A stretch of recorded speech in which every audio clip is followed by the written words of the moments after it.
Jallian Walabagh moment.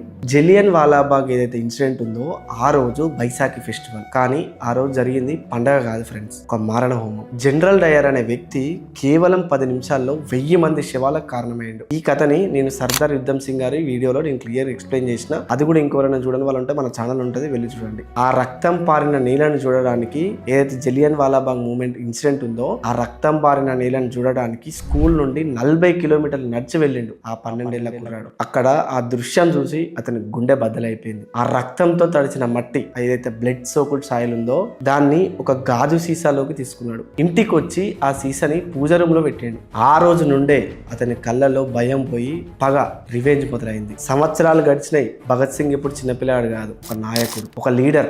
1928లో semen commission అనేది ఇండియాకి వచ్చింది. అంటే బ్రిటిష్ గవర్నమెంట్ ఇండియాలో ఉన్న రాజ్యాంగం గురించి స్టడీ చేయడానికి 1927లో అపాయింట్ చేసిన ఒక కమిటీ అనమాట. ఇండియన్స్ ని ఇంక్లూడ్ చేయకుండా ఓన్లీ బ్రిటిష్ మెంబర్స్ తో ఉండడం వల్ల దేశం మొత్తంలో దానికి అగైన్స్ గా ప్రొటెస్ట్ జరిగినాయి అనమాట. సీమన్ గో బ్యాక్ అని లాలా లజపత్ రాయ్ గారు పీస్ఫుల్ గా ప్రొటెస్ట్ చేస్తుంటే జేమ్స్ స్కాట్ అనే బ్రిటిష్ ఆఫీసర్ లాలా గారి మీద లాఠీ చార్జ్ చేయించాడు. ఒక సింహం లాంటి మనిషి ఆ లాఠీ దెబ్బలకి చనిపోయాడు. చనిపోయే ముందు లాలా గారు ఇలా అన్నారనమాట: నా మీద పడిన ప్రతి లాఠీ దెబ్బ బ్రిటిష్ సామ్రాజ్యం శవపీఠికకు ఒక ఆణిముత్యం అవుతుంది. ఇది విన్న భగత్ సింగ్ నిద్రపోలేదు. రాజ్గురు, సుఖ్దేవ్, చంద్రశేఖర్ ఆజాద్ అనే యువకులు డిసైడ్ అయిపోయారు అనమాట, మనం సైలెంట్ గా ఉంటే వాళ్ళు వినరు. They needs blood for blood. వాళ్ళ టార్గెట్ ఫిక్స్ అయిపోయింది. ఎవరు? James Scott.